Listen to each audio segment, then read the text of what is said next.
समझ सकता हूँ। उसने तुमसे तो बात की। दूसरा कॉल आ रहा है, मैं रखता हूँ।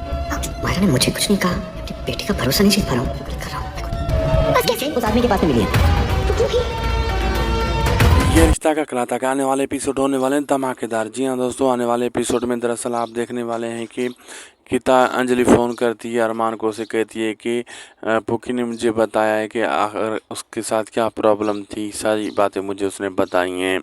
तो अरमान कहता है वो तो मेरी बेटी, उसने मुझे क्यों नहीं बताया। तो फिर अरमान कहता है गीता अंजलि को मुझे एक कॉल आ रहा है, मैं बाद में बात करता हूँ। तो फिर वो सोचता है, कहता है कि मैं अपनी बेटी का भरोसा क्यों नहीं जीत पा रहा और वो मुझसे बातें क्यों छुपा रही है, क्या मसला है, मुझ पर भरोसा क्यों नहीं कर रही। दूसरी तरफ ये दिखाया जाएगा कि अभीरा पुलिस स्टेशन जाती है और वहाँ उसे चेन मिलती है, जो चेन किसी ने चुराई थी पुकी की। तो वापस आती है गीता, यो अभीरा विद्या और दादी शाह को दिखाती है और उसमें जुट जाते हैं वो लोग।